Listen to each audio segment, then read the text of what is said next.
Kitchen and ক্রাফটসে সবাইকে স্বাগতম। আজকাল ডাবের পুডিং খুবই জনপ্রিয় হলেও আসলে এটা থাইল্যান্ডের একটি জনপ্রিয় ডেজার্ট। এক টুকরো ডাবের পুডিং যেন প্রাণে শান্তি এনে দেয়, সেই রকমই মজা।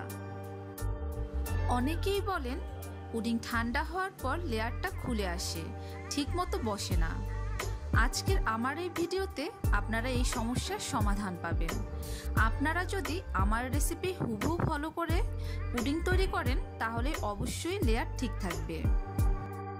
চলুন তাহলে দেখে নেই কিভাবে লেয়ার ডাবের পুডিং তৈরি করতে হবে। ডাবের পুডিং তৈরি করার জন্য আমি এখানে 2টি ডাব নিয়ে নিয়েছি। একটি প্যানে প্রথমে দিয়ে নিচ্ছি 1 কাপ নারকেলের দুধ। নারকেল কুড়িয়ে ব্লেন্ড করে দুধটা ছেঁকে নিলেই হয়ে যাবে নারকেলের দুধ। আপনারা ইচ্ছে করলে ক্যানের নারকেলের দুধও ব্যবহার করতে পারেন। এবার দিয়ে দিচ্ছি 2 টেবিল চামচ চিনি। নারকেলের দুধটা কতটা মিষ্টি তার উপর ডিপেন্ড করে চিনিটা দিবেন। এবার দিয়ে দিচ্ছি 1 চা চামচ আগার আগার পাউডার। এখন সবগুলো উপকরণ খুব ভালোভাবে মিশিয়ে নেব। ভালোভাবে মেশানো হলে চুলার আঁচটা জ্বালিয়ে দিব। আপনি যদি আগে চুলার আঁচ জ্বালিয়ে দেন তাহলে আগার আগার পাউডার জায়গায় জায়গায় জমাট বেঁধে যাবে, তাই আগে মিশিয়ে নিয়ে চুলার জাল জ্বালাতে হবে। যে কোনো বড় সুপারমার্কেটে বা দোকানে আজকাল এই ধরনের পাউডার খুব সহজলভ্য। আগার আগার পাউডার না পেলে জিলেটিন পাউডার বা চায়না গ্রাসও ব্যবহার করতে পারবেন। তবে চায়না গ্রাসটা ব্যবহার করার ক্ষেত্রে 5 গ্রাম চায়না গ্রাস 1 কাপ গরম পানি দিয়ে 15 মিনিট আগে ভিজিয়ে রাখতে হবে। এখন নারকেলের দুধটা ফুটে ওঠা পর্যন্ত অপেক্ষা করব। নারকেলের দুধটা ফুটে উঠেছে। এখন একটা স্কোয়ার শেপ বক্সে নারকেলের দুধটা ঢেলে নেব।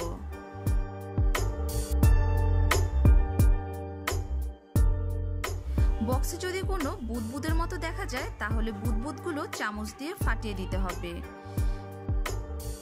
তা না হলে চামচ দিয়ে তুলে ফেলতে হবে। এখন পুডিংটাকে সেট হওয়ার জন্য ফ্রিজের নরমাল চেম্বারে রেখে দেব 5 মিনিটের জন্য।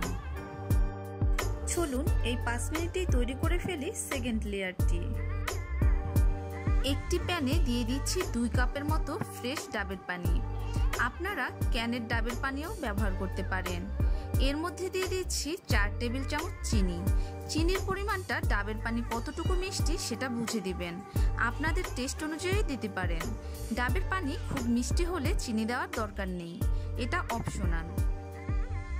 দিয়ে দিচ্ছি 1.5 টেবিল চামচ আগার আগার পাউডার। এখন আগের মতোই সব উপকরণগুলোকে খুব ভালোভাবে মিশিয়ে নিয়ে চুলার আঁচটা জ্বালিয়ে দিব।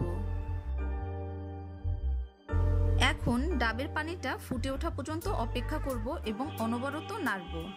যখন ফুটে উঠতে শুরু করবে তখন দেখবেন কোনো ধরনের আগার আগার পাউডারের দানা কিংবা চায়না গ্রাসের সুতা টাইপের অংশ থাকে কিনা। যদি থাকে তাহলে আরেকটু জাল করে গলিয়ে নেবেন, আর যদি না থাকে তাহলে ফুটে উঠলে চুলা থেকে নামিয়ে নেবেন।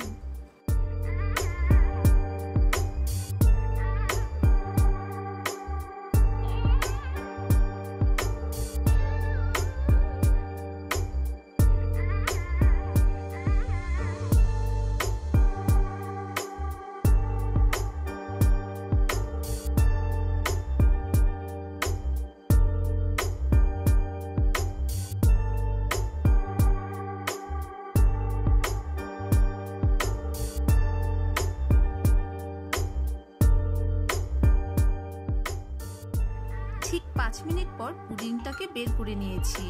টাচ করে দেখবেন এটা কিন্তু হাতে লাগেনি, আবার পুরোপুরি জমেও যায়নি, জাস্ট উপরে একটা লেয়ার পড়েছে।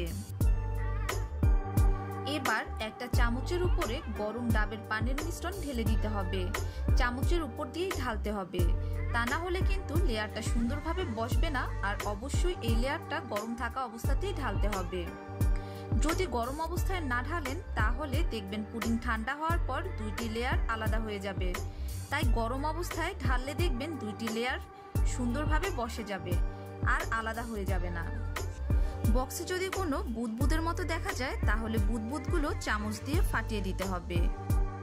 এবার ফ্রিজের নরমাল চেম্বারে পুডিংটা রেখে দেব 1 ঘন্টার জন্য। আগার আগার পাউডার ব্যবহার করলে পুডিং জমতে 30 মিনিটের বেশি লাগে না, কিন্তু পুডিং কিন্তু ঠান্ডা খেতেই বেশি ভালো লাগে। 1 ঘন্টা পর পুডিংটা ফ্রিজ থেকে বের করে নিয়েছি। একটি ছুরির সাহায্যে পুডিংটার সাইডটা ছাড়িয়ে নিচ্ছি, এতে পুডিংটা খুব সহজে উঠে আসবে।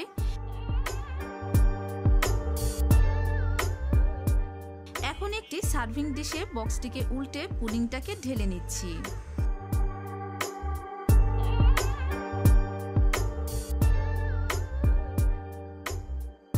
এখন আপনাদের কেটে দেখাচ্ছি, দেখুন কতটা পারফেক্ট হয়েছে। আপনারা আপনাদের পছন্দ মতো সাইজ করে কেটে নিতে পারেন। 2টি লেয়ার কি সুন্দরভাবে বোঝা যাচ্ছে। আমি এখানে 2টি লেয়ার করে দেখিয়েছি, আপনারা ইচ্ছে করলে 4-5টা লেয়ারও করতে পারেন। তবে প্রতিবার ফ্রিজে রাখার সময় একটু একটু করে সময় বাড়াতে হবে। প্রথমবার 5 মিনিট, দ্বিতীয়বার 7 মিনিট, এভাবে বাড়াতে হবে। ডাবের পুডিং কিন্তু অবশ্যই ঠান্ডা ঠান্ডা সার্ভ করতে হবে। এই গরমে ঠান্ডা ঠান্ডা ডাবের পুডিং খুবই ভালো লাগে, খুবই রিফ্রেশিং একটি আইটেম। আপনারা অবশ্যই বাসায় ট্রাই করবেন এবং আমাকে কমেন্ট করে জানাবেন যে কেমন হলো। আপনি যদি আমার চ্যানেলে নতুন হয়ে থাকেন তাহলে অবশ্যই চ্যানেলটিকে সাবস্ক্রাইব করবেন এবং লাইক, কমেন্ট এবং শেয়ার করে পাশে থাকবেন। সুস্থ থাকবেন, ভালো থাকবেন।